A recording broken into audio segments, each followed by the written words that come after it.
Hey guys, welcome to the FeelFree Fishing Team Podcast. I'm John Rapp, your host from the West Virginia, West by God region of the United States. And tonight we've got a couple guys in the background. You might be able to hear some of the audio that we're working with. We'll bring those guys on shortly, and they are also from the West by God region. And we're going to talk a little bit about some things that we're going to do here in the near future representing FeelFree. But before I get to them, guys, let's talk about a couple things that FeelFree is doing that you guys should start seeing coming out to the public. And one of those things I just recently did a podcast about on the Rusty Hook Kayak Fishing Podcast is the FeelFree Lure 11.5 and the FeelFree Lure series is they're working to get on the website and get out to you guys the new 360 swivel seat. So they're working on the videos and getting everything set up on the website so we can get those out to you. So you guys this spring will have that seat ready to roll, ready to set up in your kayak. There's a few modifications you have to make, like the lure and the other boats, to keep the front of the seat from moving. Because the rear seat you can continue to use the track system that the gravity seat works with. Also, guys, hey, I got an update from Roland, our marketing director, that the Moken series pedal drive is here. It's on its way. It's here. They're getting ready to pump that out as well. So you guys, you're saying you can't hear me. I don't know why. Okay, you can't hear me, but the guests can't hear me. So hang tight. Anyway, see, we got another member coming on. Let's see. Also, applications will be coming out here in just a second for the guys that join the team. I'm going to go ahead and bring the guys on that have showed up for the show and introduce you to them. Okay, guys. Top left is Jerry Spradlin. Jerry's going to be a little fuzzy because of somebody's mic is really going crazy up there, guys. Jerry, is that your mic?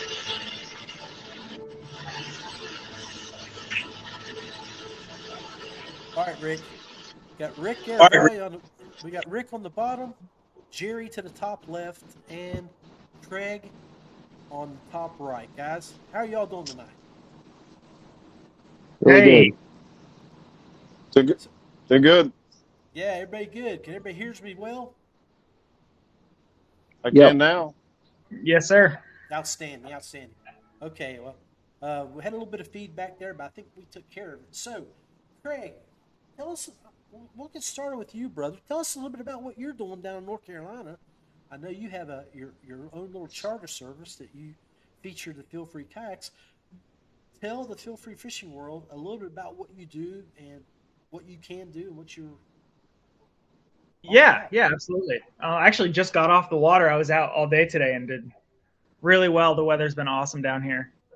But I've been affiliated with FeelFree for 3 years, 3.5 years.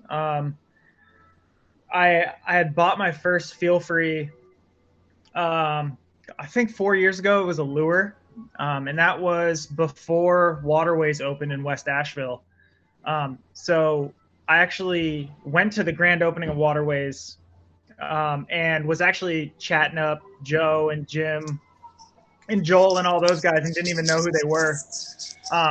And shortly after that, I got a call from, I think it was Colby. And they ended up putting me as like a brand ambassador. I was just like, sweet. I just like want to be a part of something. I love fishing, and I was hyped on the boat before I even know I was talking to the owner. And then so yeah, they put me on the fishing team for like a year. It wasn't really my cup of tea, so then I decided to. I guess what it was is that I'm just not competitive. So I was like, you guys got the wrong guy. But I was like, I'm gonna start a new guide service out here in Asheville. I do bass fishing charters, and I do paddle tours, like waterfall tours for families and things like that. And I use all of our FeelFree boats. I have a 2-car garage that's packed to the brim. Um, I got a couple Moken 10s, a couple 12.5, 3 lures, C-Stream PDL, and I got rid of my Dorado, and I fish out of an 11.5 now. Awesome. So, hey, if you have a website, or let everybody know where they can find you and reach you, so you can get Yeah. some people to head your way if they want to do a little bit of fishing in your region of the world. So. Yeah, we get a lot of tourists around here, and it's been good. It's only a couple years going, so we're still in like the beginning process of like getting good PR and getting known in the world. So it's been good though. Thank you for the introduction. What is the website? It's foundumfishing.com. So it's FOUNDEM fishing.com. Beautiful, beautiful. Yep, and there's an online booking platform and everything that's right off my website. Outstanding.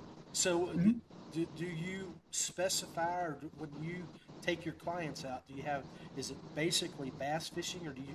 I know where you live at, you have a muskie population. Do you do any other type of fishing other than just bass or trout? Or... I don't do trout fishing because everyone and their grandmother does trout fishing guides out here, and they're all like 5th, 6th generation trout guides. So I didn't even touch that.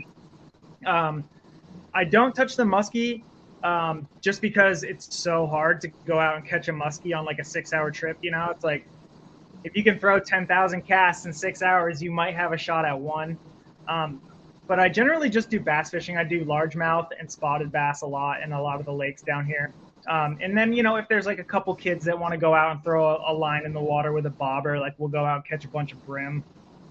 Pretty much like whatever the family is really looking for, you know, or sometimes it's just like a guy and his son and they already bass fish and they're like, we already know what to do. And I'm like, freaking, here's your stuff, man. Here's the rods. Here's the tackle. Have at it. I'm just going to throw baits without hooks on them. Yeah. And see if I can find it. Yeah. Awesome. Yeah. Yeah, absolutely. That's awesome. Great. So, yeah. Hey, so Craig, when you came in, Rick and Jerry and I were talking. We have got our West Virginia contingent headed to Alabama for the KBF. What's an ambassador series, guys? It's a team event. Yeah, ambassador series. Yeah, right. So we got 4 of us going, and we're going to be representing FeelFree via our club, the West Virginia Kayak Anglers, here in West Virginia. So, being a guide, man, we're glad we have you here because we always can use tips, tricks, and other tips, especially. Yeah.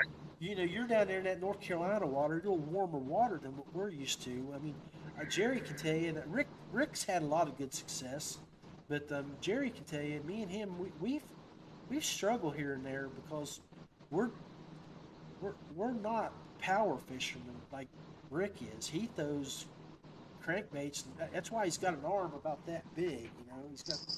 But I do. Right. I do a lot of finesse fishing. And Jerry, I think, is more of a topwater guy. You're a topwater type guy, aren't you, Jerry? You know, topwater and Senko guy. Senko finesse. Right. If they miss the topwater, throw a Senko at them. You know. Yeah. I mean, yeah. So. Right. Yeah. I mean, I can relate because I'm from Vermont. Burlington. So I'm from Lake Champlain. So when I moved down south, I had to relearn how to fish. Yeah, period. I mean, it really the water temperatures throw me off. And when I like Jerry and I, we're all going to Huntsville. We're going to fish Gunnersville, and I fished it last July. And I had the first couple hours, I had to really take a look at what I was throwing because it's not throwing like fishing Summersville Lake or the New River, fast moving water or deep clear water. I would throw a whopper plopper, and every time it would get grass on it. And that's just because, you know, when you launch it, it hits that water and it goes in that 6 or 8 inches, it was still hooking in the grass.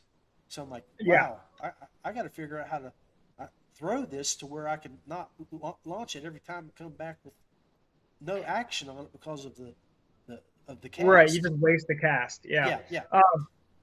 Well, I'm not sure if I've fished Gunnersville before, and I'm actually going there in the beginning of March. I'm gonna miss you guys, I think, by a Oh, few days. So it's me and Jonathan and Jake, our new content creator. He's also right. helping with marketing as well. And then one of our new team guys, his name is Zane. He's a Asheville local here. We got him hooked up. He's got a brand new lure 11.5. He put live scope on it actually, which was a pretty cool setup. We're actually going down the 5th to the 8th. And Jonathan and I 2 years ago made the exact same trip on the exact same day. And we were out there for 5 days 2 years ago. And I brought 10 rods with me. I threw 2 rods the entire week. One of them was a red rattle trap. And it was Nice. in like 4 feet of water with 2 feet of like this eel grass, I think it is. And we smacked them a whole week. And like I said, I had 10 rods sticking out of my Dorado, and I threw that and a white swim jig, and that was it. And it was bonkers. Hey guys, we got a couple questions here in the feed. I don't know if y'all could see them or not, but our boy Garrett Hott from up No. in northern West Virginia is curious if the one objective mount is doable on the Dorado, and I'm assuming he's referring to like an XI3 or something like that. Yeah. Uh, Jerry, did you have something set up like that in the past? What's that? I was trying to find the comments, and I meant. It, What'd you say? Garrett's comment was the one objective mount doable on the Dorado. I'm believing he's inquiring like on the XI3 front mount. Oh, I went on the Dorado. I went with my the Minn Kota removable mount, the quick attach, quick detach, and it basically fell into place by itself. You just need to make a plate for the bottom of it. The back end of it hits right where that little handle is, and sets right in it, and then you make a sandwich piece up underneath it, put two bolts down through the top. I mean, I was fret how I was going to put this Minn Kota power drive trolling motor on this Dorado, and it basically fell into place by itself. Hey Garrett, as you can tell, Jerry's he's at work back in the middle of God's country, and his signal is very weak. We're lucky to have him on tonight, but if you have any questions on that, he has done something similar to what you're asking. So reach out to him via his messenger. Matter of fact, I think Jerry, you just post some pictures of a mount that you guys created there about a month and a half ago. So yeah, Yep. go back and look at his page and look at what he did, and it might answer some of your questions. And definitely reach out to him. I see we got some team members here, and we also have Three Waters Kayak jumping out and saying hello. We got Ricky Banks. Man, if you guys don't know Ricky, Jerry, you might know him, but he was on the team 8 years ago for several years. He was a sponsor of the West Virginia Kayak Anglers our first couple years with Banks Fishing Lures. But he's back in the game after having some health issues, and we're really glad to see you back, Ricky. God bless you. Oh, okay. He's the one I've been talking to about the how that graph on the Dorado. Yeah, he's a Tennessee guy. And then we got Jason from Georgia. Jason says, John Rapp, y'all need to watch D.D. Caston's YouTube series Alabama Water. Complete coverage of his practice and tournament on Gunnersville. He's a Texan, but very informative. Heck yeah, buddy. We appreciate that good info. Hey, even Craig might even look at that before he goes down there next couple weeks. Yeah, actually, something also is that we get there on a Sunday. That Sunday is when kayak bass gets off the lake. So we're literally going to hit the lake at like 4 o'clock on Sunday, and they're going to be off the lake at 3 on Sunday. So if you pull up Tourney X, you're going to be able to see like what people are catching, what kind of bags they are, and there's going to be a couple podcasts afterwards too about what people were catching them on. So that's also going to be like a pretty big factor. Yeah, Mhm. that should be a lot of fun. Yeah, it's a blast. And what we can do, Jonathan and I, we can drop you waypoints to the boat ramps that we put in on and let you guys know how we do at each one. I know Ricky is the head guru of Garmin for our group, and I look forward to him getting those waypoints and teaching me how to use my new Garmin when I snatch that baby up. So, did you get the 93? I am going to get to 93. I've been trying to find the best price because Cabela's has it on sale down in Charleston for $650 or $699. I heard, Is that with the GT54, the old transducer, or the new one? I think it is the old one. So I have to, that's the issue and the questions that I have is what am I looking at and what am I getting for the money I'm spending? Because I don't want to spend $700 on something and then it not be a fully functional unit. I have to go spend $500 or $600 on a transducer. So what I did is I went with an old 73 that I had that wasn't a side view, and then I bought a new 73 UHD with the better transducer, and so I have two 73s on my kayak, and Garmin helped me update the older one, and then I bought the NMEA whatever, linked everything together, put one of the GPS locators on it. Everything's in my pod, in and out, real easy. I just have to plug it into my Yak Power system. But I can download my Google Earth waypoints that I find. It shares between the two graphs. The older graph, they wasn't sure. One person told me it wouldn't. The other person told me it would. But the older graph even shows side view, and it's not a side view unit, but it shares information and it just shows on the screen what's available. Mm-hmm. So it works out pretty well.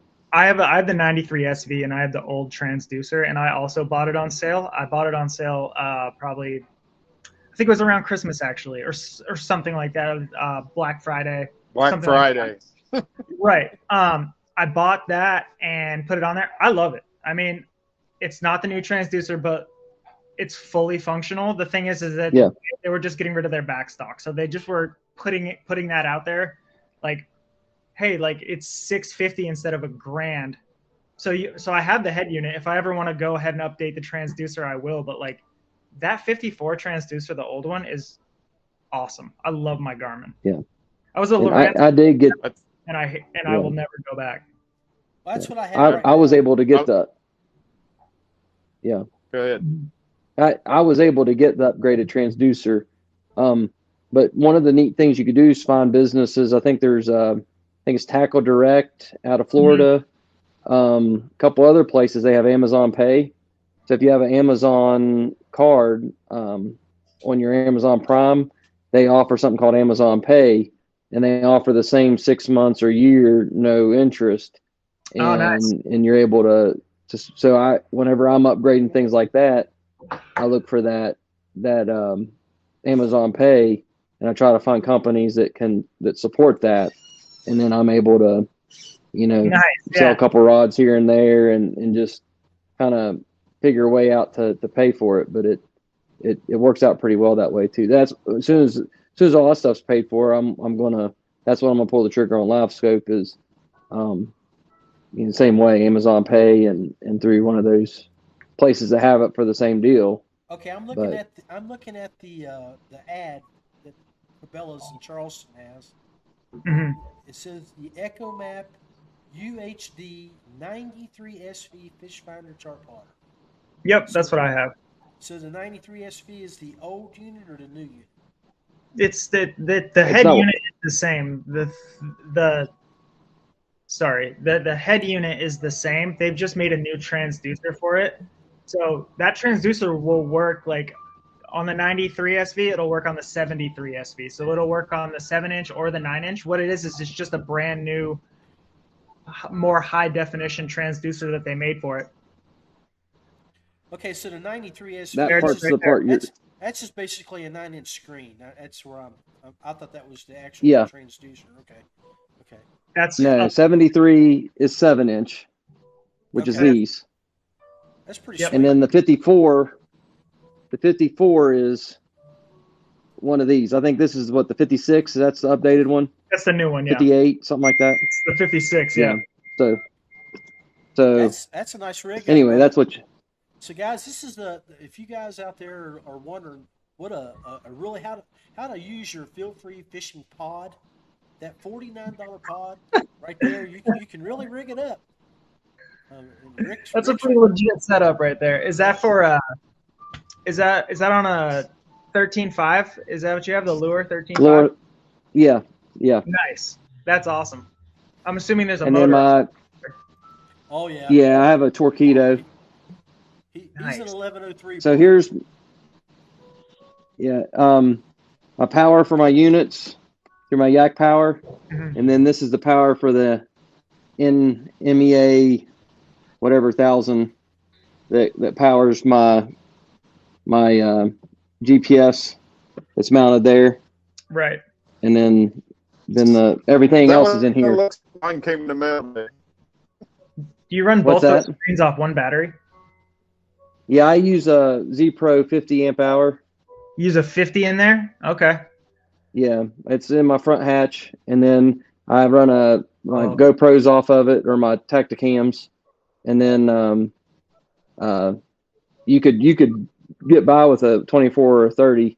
I forget what the numbers are they have for the Z Pro has for theirs, but Right. Yeah, definitely. And then I'm assuming you have a 100 amp hour for your Torpedo in the back, yeah? no, the Torpedo comes with its own proprietary battery. Oh, does it really? Yeah, I've never Yeah. looked into it. Yeah. that's the reason why I keep Yeah. waiting for that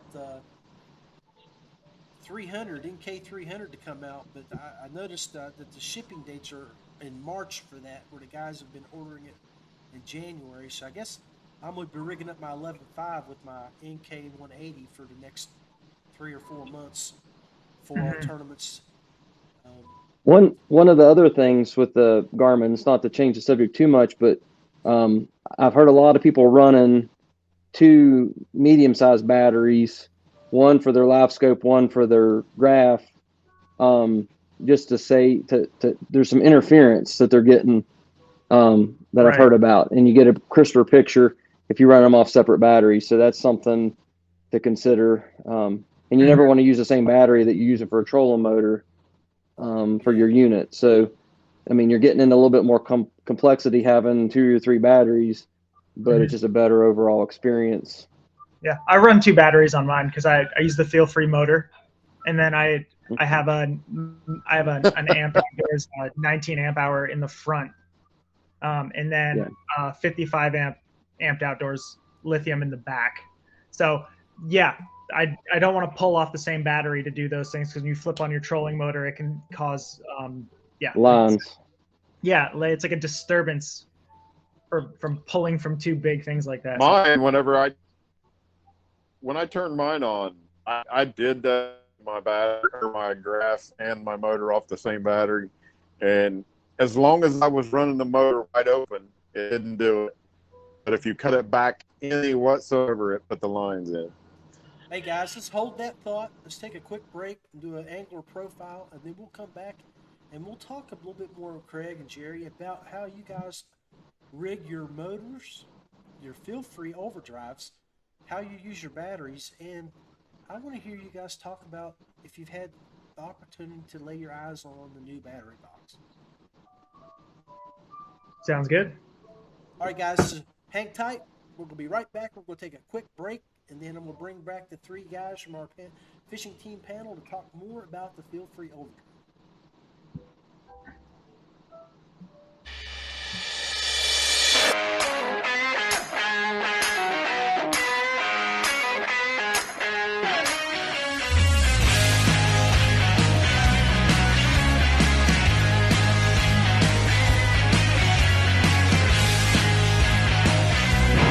What's up, puppy?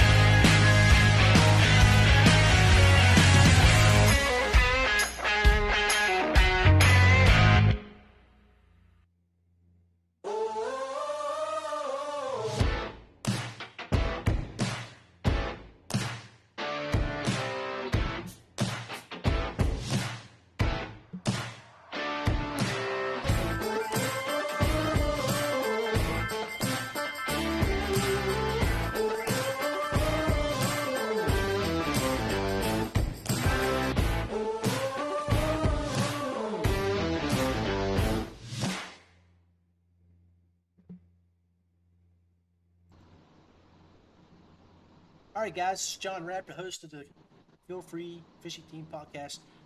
Got a few angler profiles that we've ran last month that I still want to keep you guys abreast. Let's take a look at one of our fellows from Florida, Don Morse.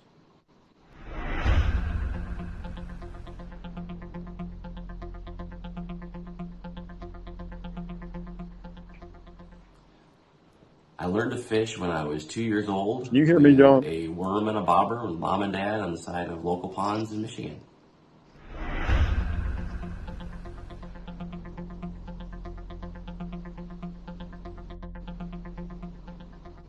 My favorite fishery has to be South Florida peacock bass and exotics. Just a lot of fun, and you never know what you're going to pull out of the water.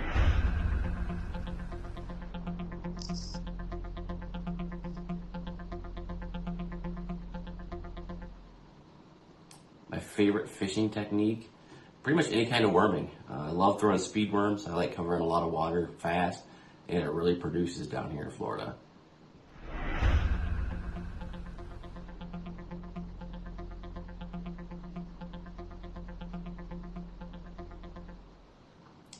Anglers I admire most.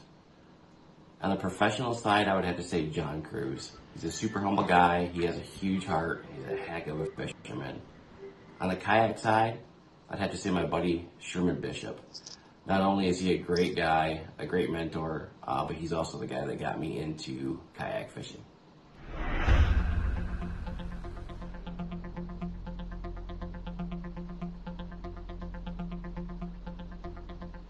My least favorite kind of fishing, least favorite technique, it's gotta be frogs.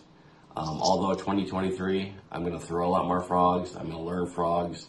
I'm gonna catch some fish on frogs this year, so anyway.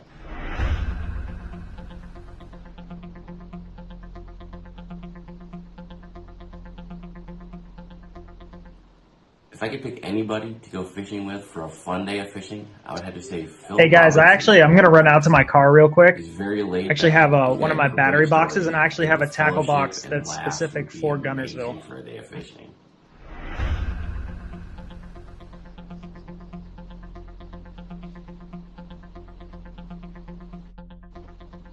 My greatest accomplishment in fishing, I would have to say catching over 80 species of fish so far, and hoping to break 100 one day.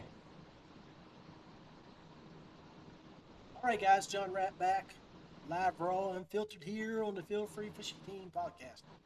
Sitting here at the Tractor Barn Grill in the Brownstone Room here in Mount Nebo, West Virginia, next to Summersville Lake.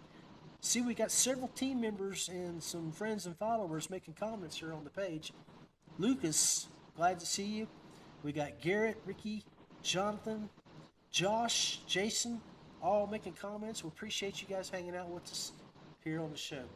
I've got a couple guys in the background here. I'm going to bring them back on the show. One of our guys, as you heard, ran out to the truck, and he wanted to get his pod system that he could bring back in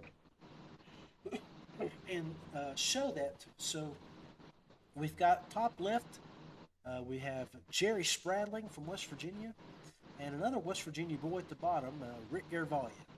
So guys, welcome back to the show. We've been live for 30 minutes, talking all things FeelFree kayak fishing. A lot of fun. I'll tell you, man. It is. Been a good show so far. Appreciate you guys hanging out with us. Guys out there in the world, we hope your Valentine's dinners this evening were great and you treated your wives wonderfully. And I suspect and hope that in return, you got some nice fishing gear and fishing rods for yourself.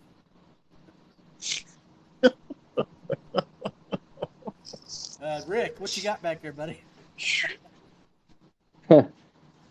I was so afraid he was going somewhere he shouldn't. Yeah. I do have a picture of my honey with me over here. I wouldn't do that. Hey guys, so for all the FeelFree Fishing Team followers and friends that were just watching a few minutes ago, and you were watching our infomercials that we have made at FeelFree, this fella here, Craig, the top right might have looked really familiar in the ads for both the C-Stream and the FeelFree, as he has been the go-to face for the videos there the past couple years. Keeping you busy, aren't they, buddy? Yeah, it's fun to go out there and do those with Colby. It's a blast. We go out there and for a couple hours, and it's just nice to like get out there and get in all the different kinds of boats and stuff like that. And I think it's just like I think it's the aspect of just the convenience of just having me right there to be like the guinea pig. And then he'll buy me a sub on my way back home. Just like, there's your payment. You get a sandwich. I'm like, all right, do it. Hey, come on, I'll buy you a sandwich. Come out here and be my be the guinea pig, right? Yeah. Hey, stand up on the top of that boat real quick. It's exactly what it is. Yeah. Awesome, man. So hey guys, friends, folks, followers, the 5 folks on Facebook. We got a Twitter follower. See somebody over at YouTube and Twitch following us here. We're live, raw, and unfiltered. We're coming back to you to talk a little bit about the FeelFree Overdrive. And Jerry, top left, and Craig, top right, both used that drive quite a bit in the past few years. And now that we have the new Dorado with the new power box and the red lines coming out, looking forward to using that. So go ahead, Craig, and tell us a little bit about what you know and what you've done with your box there. Are you referring to the new power box on the Dorado V2 or my box that I've made? Okay, either one. Yeah. Well, I have I've put my hands on the new power box for the Dorado V2. It's awesome, really cool. They've made it completely detachable. So, and it plugs in with two pin connectors in the back. One of the pins is for the accessories like the lighting and the fish finder, and then the other pin is for the motor drive. Now here's what Craig. Now maybe with your knowledge you can help us here. Mm-hmm. I know that I sent a message to Denver. I've got 2 of the boxes I picked up last week when I went and got my Lure 11.5, and my plan is to use that box, throw a 24-volt motor in the battery in the back of it, or a 36-volt, if and when I get my NK300. But I have the NK180 now, and so we sent a message to Peter to check and see about the wiring. We know that this is speculation, that battery box was designed for a 48-volt battery for the new Redline motor. So I guess I'm trying to figure out if all of us can use it for step-down motors, the 36-volt and the 24-volt, and what we have to do wiring-wise to get the full capacity of the battery that's in there. If I'm not mistaken, you don't need to do any rewiring to it because it's set up for a 48-volt. It'll work for a 36-volt. Or 24. Correct, and 12. Oh, and so I believe I was thinking that also. That was my thoughts. And the other thing is, you know how we have our lights and the 2 cigarette lighters with the USB and the 12. So when will that step down? That wiring that they have coming up through there, is that some type of system where it'll step down? If I have my 12-volt hooked up, I can still run the 12-volt stuff up top there. Do you think that? Yes. Okay. I don't want to blow up my battery box or any of my equipment, and that's the only reason I haven't hooked anything up yet. So the wiring, it won't allow that. I don't think. I think that because, and Rick, maybe you know a little bit more about this than I do. I'm definitely not an electrician, but if it's set up for a 48-volt battery for like max capacity, then you can use a 12-volt battery, and it's not going to pull more than 12 volts from it. Is that correct? It makes sense. Jerry? Well, I mean, if you're running a 12-volt... Go ahead, Rick. I was just going to say, if you're running a 12-volt battery in it, the diameter of the wire for a 48-volt is just going to be bigger. I don't know how big before you start losing any of your 12 volt, like it won't run through it. I don't know if that's how that works. My only thought would be is um, where are your fuses at? What size are the fuses? How do they function? But it would have to step down if they give you a cigarette lighter and a USB charging port, that 40, and you had a 48-volt battery in there for the red line, Right. and they were offering you a lighter or a 12-volt plug that's somewhere in those internals, it Well, would send a 12-volt. It would be a 12-volt signal. they have Right. I mean, you couldn't. in the lid, when you open up the box, in the lid is where the step down, where they have, it looks like a fuse container there. Right, it's hidden, but you can see it. That was my question when I posed to Denver, and I sent him photographs to try to explain what I was referring to. That's good info, which means for the FeelFree team guys and for the consumer out there that wants a box that can run a 12 volt, a 36 volt, a 48 volt battery, we have it. Yeah, it's a cool box. It really is. I mean, it's got the 2 USB ports. It's got the cigarette lighter, and it's completely well. Let's not say completely, but it is gasketed to be waterproof, which is awesome. And it's got 2 lights too, so it does. You can pull that baby out, set your tent up. You don't have to. You can work on your campfire when you're out there doing a 2 or 3 day float, and you got something to charge your cell phone up. It's a great tool. It's something that I'm looking at seeing FeelFree market and use it as something other than just the standalone battery system for the Dorado. And I'm sure if Peter and the boys over there, Jim and all them get together and they say, "Hey, we have something here. We can sell this separately." I see it as something that the guys can they can market it. So I'm looking forward to seeing what we hear back from Peter on that. But Craig, if you're right, if you guys are right, man, we're set. Yeah, I mean, it's pretty sweet the way that they have that box set up. And then for the people that haven't seen it yet, when you pop the handle down, like when it's actually a locking mechanism. So it's like the box opens to put your battery into it, but then when you pop the handle like on the back side of it, it locks it in.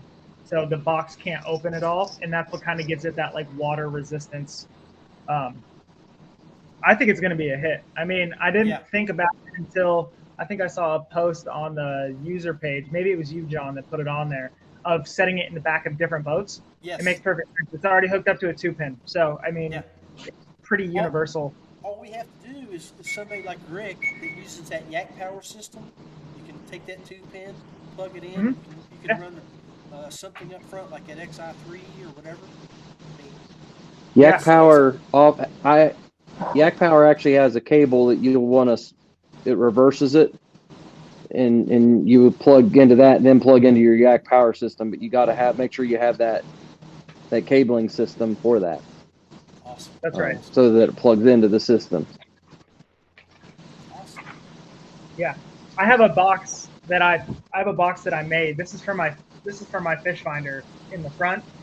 It has my 19 amp hour amped outdoors battery in it. Beautiful. And it's got the voltage on it, and it's also got lights on it. And so it's the same idea. So like if I go camping or I go car camping or something like that, I can charge my things, but it's also waterproof. It's a waterproof ammo box. And then it's just hooked up with a 2-pin right here. So all I do is I just plug my fish finder in, and it just sits in the front hatch of my 11. That's nice, man. I'm not gonna lie, I had a buddy help me wire this sucker in here because it was pretty difficult. If I was watching a YouTube video, I'm not sure it would look as pretty as it does. My question is, and this is something that actually I was going to get with Rick and Jerry on, since they're so close, is I want to set up something in my boat where I can track my motor, my battery, like a battery ampage usage, sort of like what you have on your thing. But do they work with a 24 volt or 36 volt? Do they come with those type of accessories? Okay. Yeah, I'm sure that you can find one on Amazon and install it in your boat. Maybe like on like, you'd have to drill a hole to like flat mount the plate of it, like the actual. I'm sure that they sell a marine one that's waterproof, and then you would just use silicone to just seal it up. Right. And then it'll show you your usage and your amp hours. Yeah, they're A definitely lot of battery It's not manufacturers are building that in. Yeah, but a lot of them use volt usage where we're using amp hour usage. You got to get the right one, or you're throwing your not money away. measuring. Right. Yeah. You're not measuring what you're using. Yeah, and some of them are building in Bluetooth, where you could see all your details on your battery on your phone. So that's something that's what that'd be awesome. Standard. Yeah, that's what I want to do. Because I definitely want to set my new lure up. It's a tournament rig, and I want to have all the information that I can have, so I can push it to the limits. I mean, because Rick, I know you do. Jerry, I've watched Jerry down there just chugging along like a steam engine, but he's lucky. He was lucky because he had that FeelFree head unit that was able to give him all the details. It's another advantage that FeelFree has done ahead of the game for so many for our boats and our system, where we're trying to do it separately, where we're using regular trolling systems or the in-case systems, so, but yeah, that's pretty sweet. Yeah, it's really, if I could just like briefly touch on that, I love my motor drive. Some people complain that it's too loud, and it is considerably louder than any other trolling motor that's out there, but I don't have it on when I fish.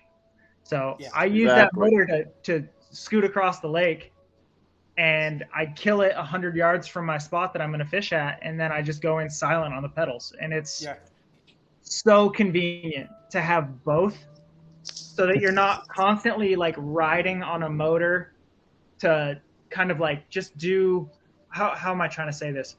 Just do like small adjustments, like fine adjustments with your kayak. I can do that with the pedals and with the rudder. So it's really convenient to have that. I recognize you now, Craig. I remember the YouTube video with the spotted bass and your motor. That same comment. I remember that now. Yep. Yeah. That's when I had my Dorado, dude. That was that. That was the Big Daddy. Yeah. That boat was too much for me, man. That's the reason I went with the Lure 11.5 this time instead of the Dorado. I'm not a big old boy like Jerry, or got arms the size of my head like Rick. So, dude, I'm 5'7", 140 pounds. I'm a small dude. That Lure 11.5, I can do like jumping jacks in that thing. Yeah. I'm definitely not a big boy. Well, I'm a big boy, but I'm too old to be lifting and moving things around. So I'm glad that That's why I use a trailer. Oh yeah. Wet launch. I definitely don't lift a thing. Yeah. Well, guys, we've been on here almost 46 minutes. Let's start closing up shop. Final thoughts. Let's talk about Guntersville real quick. What are we looking forward to down there? I have a box that I have rigged up for Guntersville. I don't know if you guys can see it, but it's got just a couple. This is actually the same bait. I just switched the hooks out, but this is the bait that I was catching them on. Oh, the bait that I was catching them on. Sorry, my dog just tried to grab that tackle box. Oh, okay. I was like, no, but I just switched out those hooks. They're really sharp, but that's what I caught them on last year. And then I just have like some fire craw bladed jigs that were locally made by a guy, Clint Hudson. Just some fire craw, because when Jonathan and I went out 2 years ago, the day we got there, we actually went on a bass boat guide, so he could show us the bite, and then we went and recreated it on our kayaks the rest of the week. And the guy told us He was like, on this lake, they'll either eat a bladed jig or they'll eat a rattle trap, and they won't eat both. And all week, I did not get a bite on a bladed jig, but I caught all my fish on a rattle trap. And he was just like, it's just one way or the other. Huh. Is kind of the way he explained it. And I was like, okay, fine. Well, I got both. But yeah, just a bunch of trailers and like cross-style trailers for those bladed jigs, and then those rattle traps. Hank Cherry ruined it for the fire crawl. I mean, you for 2 years you can find one, especially if you were going to Guntersville. That's why I got these, because these were locally made, and I was just like, bingo, because they're super hard to find. Yeah, they're selling for like 30. Yeah, I mean, I don't know. I think it was Bassmaster's. But Go ahead. But yeah, I'm looking forward to getting down there. Can you hear me? Yeah. Yeah. Just getting down there with fellow teammates, and the camaraderie that we've all got, and but yeah, we're going down with intentions to win this thing. And, hell yeah! Well, I can't wait. I think it was 2020. Speaking of Hank Cherry, he won on that Rapp on that bridge with a deep diving white megabass jerkbait. Put a couple of those in your box, brother. Come on.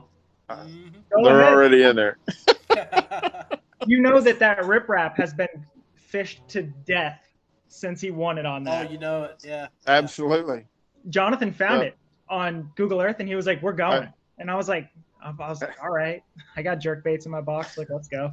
Awesome. I'm ready. I can't think of the tour that was there the week before we were there. It was like I don't think it was the MLF tour or whatever, but that young guy, he kept going upriver to where I was at.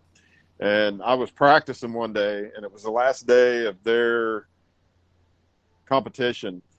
And he pulled into the spot where I was fishing, and I told him, I said, he had a cameraman in the boat. I said, here, just take this spot. And I stayed there and watched him fish.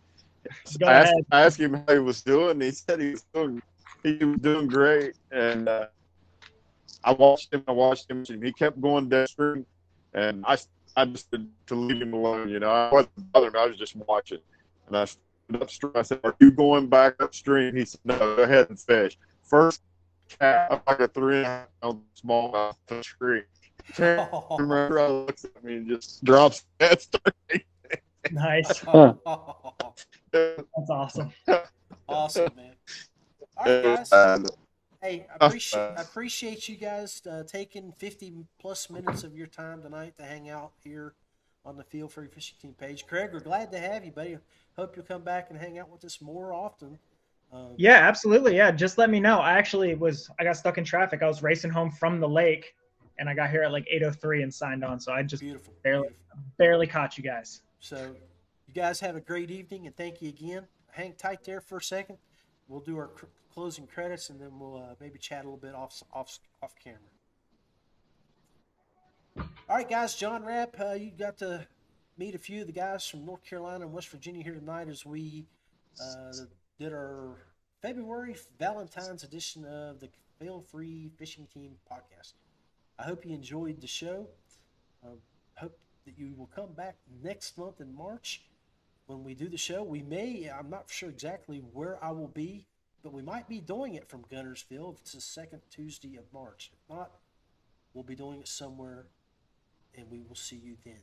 So again, thanks for joining us. Happy Valentine's Day to y'all, and stay safe.